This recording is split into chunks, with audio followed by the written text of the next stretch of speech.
The disinfectant in the ward was so sharp it made my temples throb. I am Julian Vance, current head of Vance Global Group. In business, I pride myself on leaving no stone unturned. Even in multi-billion-dollar cross-border acquisitions, I never so much as furrow a brow. But looking at Vivienne on the hospital bed, her eyes just fluttering open with a bewildered expression, my palms were slick with sweat I couldn't hide. Vivienne is my wife. She had stayed up 3 nights straight to finish the first draft for a couture show, then missed a step in the company stairwell and tumbled all the way down. My assistant, Owen, called to tell me while I was sitting on a private jet bound overseas. It was the first time in 30 years I had lost control, forcing the pilot to turn back in the middle of a thunderstorm. Vivienne and I have been married for 2 years, a business union. We treat each other with polite respect, apart from the obligatory family gatherings each month. The thing she says to me most often is, "I've sent the bill to you, check it." I had always assumed she despised this marriage, and despised me even more. My face stayed composed as I stepped closer, my voice hoarse, as if I'd swallowed sand. I had been wearing this bespoke suit for 3 days straight without changing it, wrinkled beyond anything my usual discipline would allow. In the past, that alone would have driven me to distraction. Right now, I only wanted to know if she was still alive. I expected her to be the way she always was, polite, distant, wearing that faultlessly composed smile. Instead, Vivienne's usually lively eyes fixed on me with a hollow, frightened stare, and she trembled violently, shrinking back under the blanket. Her voice was almost terrified, painfully innocent. "Who are you? Who am I? Where is this?" I froze on the spot, the hand I had reached out to touch her forehead stopping midair, my knuckles white. After a chaotic flurry of tests, the doctor stood outside, staring at the skin results, and told me she had transient selective amnesia. She retained basic knowledge of herself, her own name, but there were gaps in her memories from the past few years. I walked back into the ward and looked at Vivienne curled beneath the blanket like a frightened animal. Every image of the past 2 years, of her treating me with practiced civility, flashed through my mind. Then a bold, absurd thought, utterly at odds with my usual logic, rose from somewhere deep inside me. She had forgotten me. She had forgotten this cold, tedious marriage of convenience. What if we had never married? If the obligations that came with being my wife were stripped away, and she was starting from a blank slate, was there even the smallest chance she could fall in love with me as a person, rather than a contract? Wasn't the story now mine to write? I pressed my palm hard against itself, forcing myself into the calm, composed expression I wear at a negotiation table, then walked to her bedside and looked down at her. "My name is Julian," I said, tugging at my tie, letting my voice sound cold, proud, and edged with weary frustration. "You're the one who's been chasing me relentlessly, even climbing over walls to watch me shower, but you never actually won me over. You're the woman I was set up to meet on a blind date." I caught a flash of complicated shock cross her eyes, even a faint twitch at the corner of her mouth, an expression that seemed to ask, silently, "Are you all right?" But she masked it quickly, replacing it with a look of fragile helplessness. Good. That reaction fit the persona of an overzealous suitor, caught red-handed and publicly humiliated. A man should seize the initiative once in a while. After 2 years of being kept at arm's length, the CEO had finally declared, in front of everyone, that he wasn't interested. 3 days later, she was discharged, and I knew I had to play the part of the aloof, unreachable man perfectly. I told myself not to be too eager, yet I still arrived at the hospital half an hour early, and caught myself adjusting my tie 3 times in the rearview mirror. Owen stared at me like I'd lost my mind. "Sir, what are you doing?" I cut him off and ordered coldly, "Owen, from today on, don't mention marriage in front of her. Lock away our family photos, our marriage certificate, and anything she bought after the wedding. Put it all in the basement." The look Owen gave me suggested he thought my symptoms were worse than hers. On the day Vivienne was discharged, she wore an oversized sweatshirt that made her look especially small. I restrained the urge to lift her into my arms, instead walking over and opening the car door for her with practiced elegance, one hand shielding the roof so she wouldn't bump her head. The whole ride, she kept sneaking glances at me, the look of someone trying hard to play an overeager fan while occasionally letting vulnerability slip through. "Did we used to ride together like this?" she asked, tilting her head, blinking innocently. My grip on the wheel tightened. I kept my eyes on the road and answered coldly.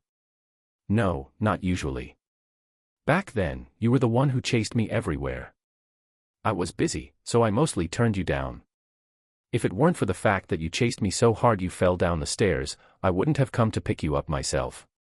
In truth, without fail, a driver had picked her up and dropped her off every single day, through wind and rain. But the script was mine now. The car pulled into the villa we had shared since our wedding. "Is this my home?" she asked. "No," I said, without changing my expression, "this is my house. You moved in next door before, to pursue me. Now that you've lost your memory, I can't leave you living alone, so I'm letting you stay temporarily in the guest room. Don't worry, I won't touch you until you remember everything." Her expression cracked for an instant, and inside, I was fighting not to laugh. "Hold it together, Julian. You're a composed man of restraint. You mustn't laugh." Her heart, I told myself, must be swelling with admiration for a man of such virtue. After settling her into the guest room upstairs, I excused myself on the pretext of business and slipped into the study. In my hurry, I hadn't noticed that the old lock hadn't fully caught when I pulled the door shut, leaving a narrow gap. Sitting in my chair, I called Owen immediately, my voice low, though it couldn't fully mask the turmoil underneath. "Owen, seal off every loophole that could expose us. Keep the press quiet, too." I rubbed my aching temples, listening to the steady patter of rain against the window, and let out a long breath. "You don't understand. For 2 years, she's treated me like an employee who could resign at any moment. Now that she's forgotten me, I want to find out if this marriage disappeared, would she actually fall for me? This time, I'll be the one who does the chasing." After hanging up, I reached for my coffee and looked up to find the study door hadn't closed properly after all. In the gap, the hem of a familiar hoodie was slipping away like a thief caught mid-theft. My stomach dropped. I tiptoed to the door and peered through the crack. Vivienne stood pressed against the corridor wall, both hands clamped over her mouth, her shoulders shaking. I studied her closely. That was not the reaction of someone moved to tears by a heartfelt confession. Her mouth was stretched so wide it nearly reached her ears. She was very clearly trying not to laugh herself sick. In that instant, every sharp instinct I'd built over years of negotiation hit me like cold water. She hadn't lost her memory at all. This woman was setting me up. I leaned against the door, furious and laughing at myself all at once. Well played, Vivienne. If she wanted to play this game, fine, I'd give her the self-pitying performance of a lifetime, all while wondering exactly what snide commentary was running through her head.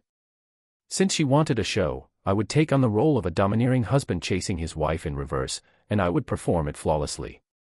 Let's see who broke first. To make the performance convincing, I needed a witness whose word would carry weight with Vivienne. I thought immediately of my childhood friend, recently returned from abroad, heir to the Reeves family corporation, Sebastian. Half an hour later, in a private room at an upscale downtown club, Sebastian listened to my story and collapsed onto the couch laughing, his whiskey nearly spilling over his lap. "Ha! Look at you, Julian. The blind date you never managed to win over, the suitor who moved in next door out of obsession. Where on earth did you learn to be this shameless?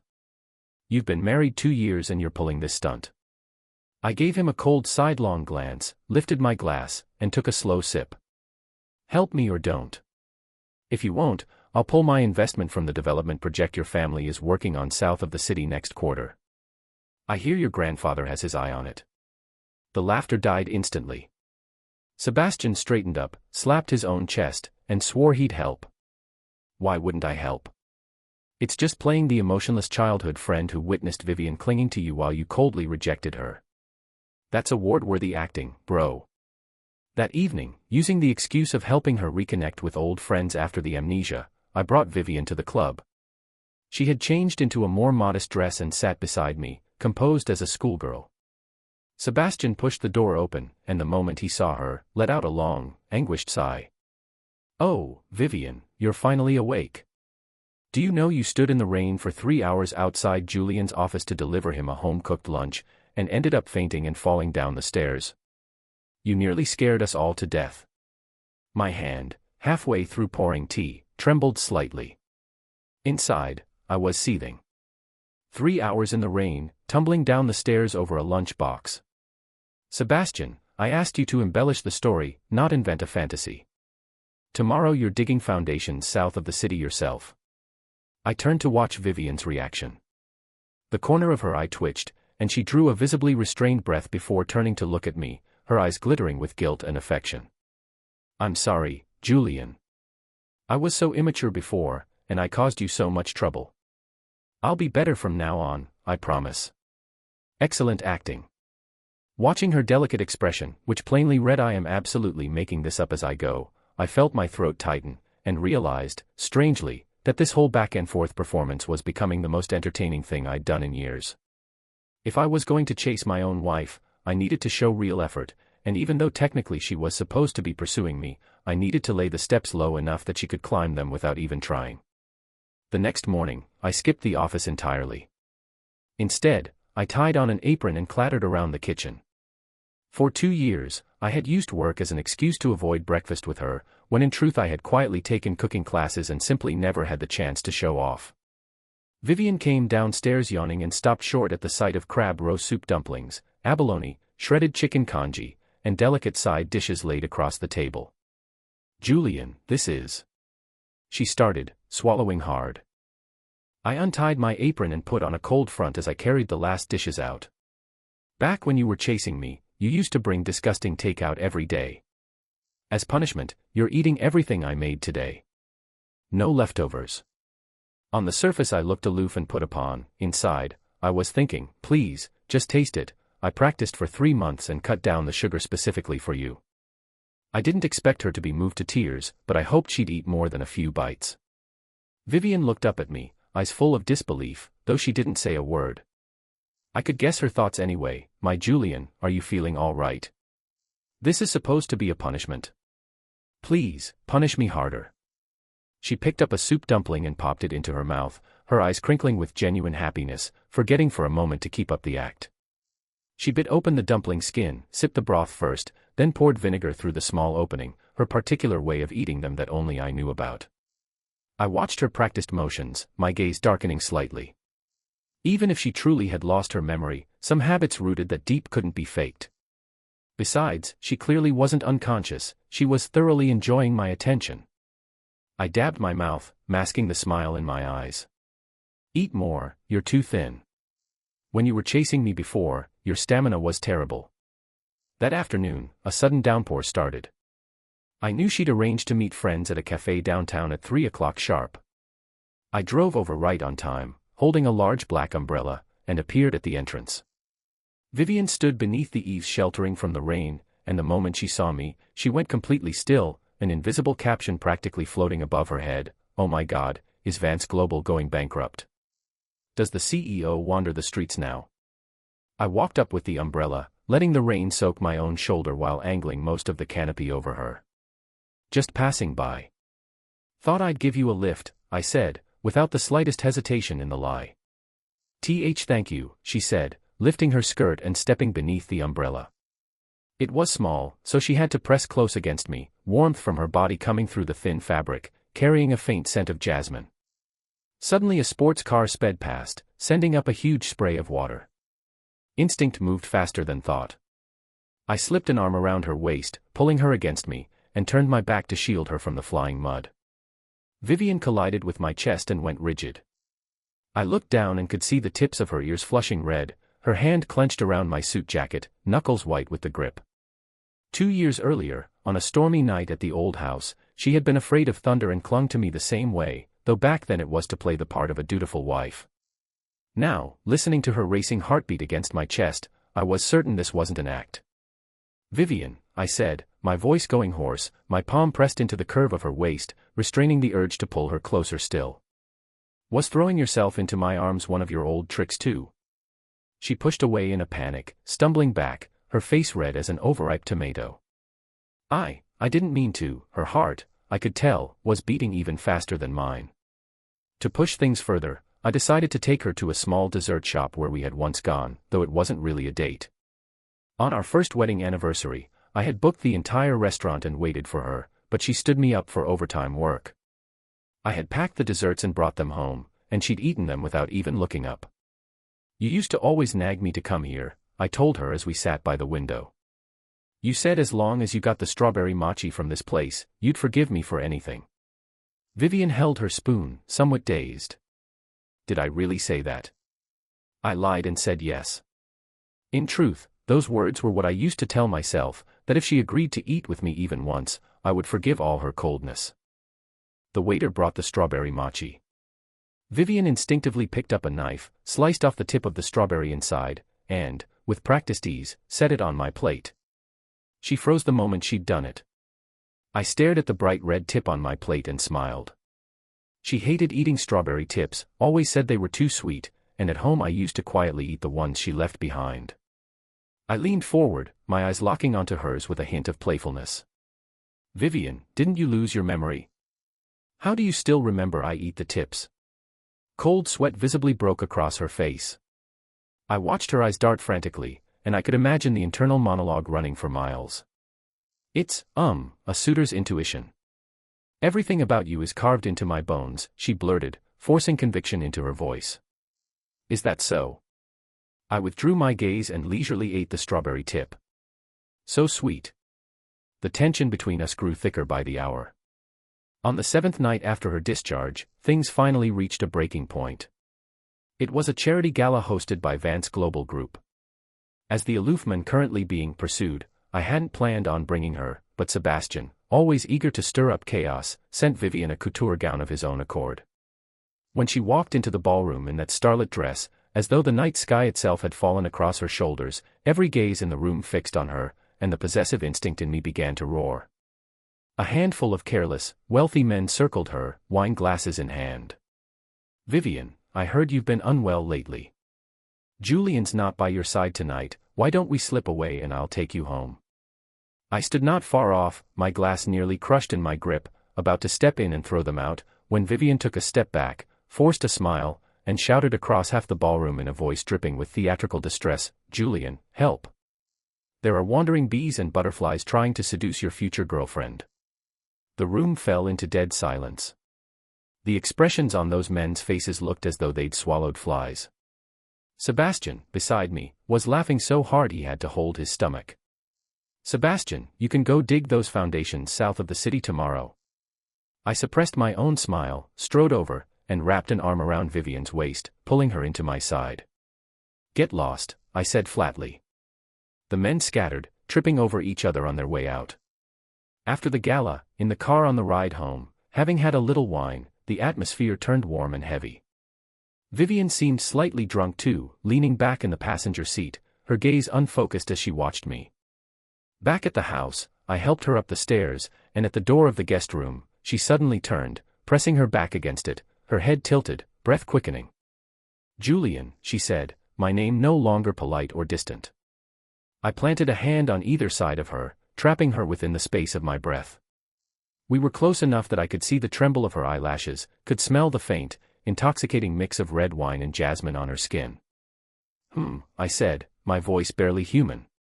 Do you really not like me, even a little?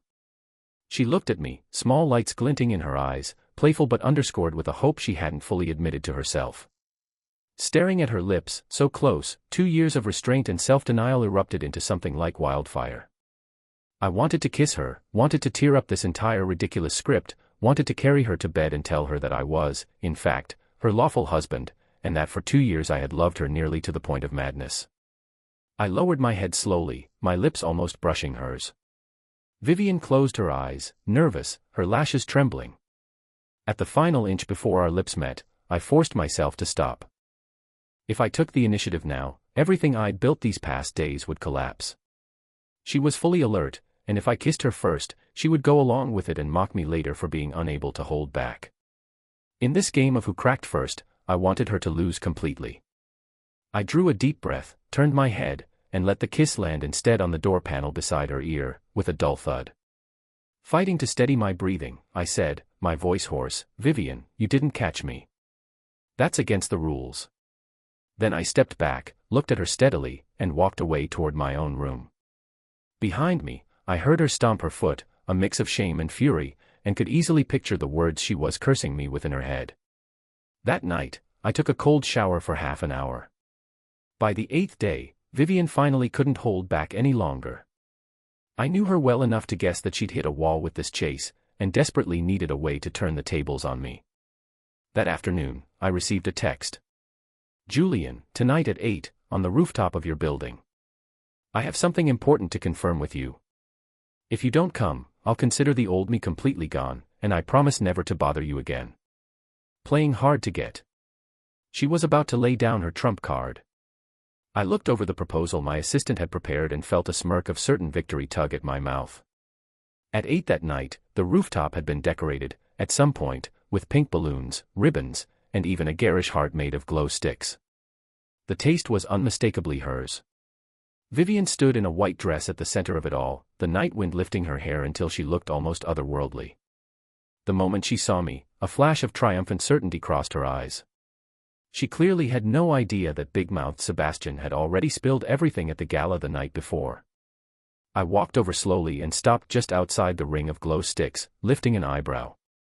You called me up here. What is it? Vivienne drew a deep breath, stepped forward, tilted her face up, and declared loudly, Julian, I'm laying my cards on the table.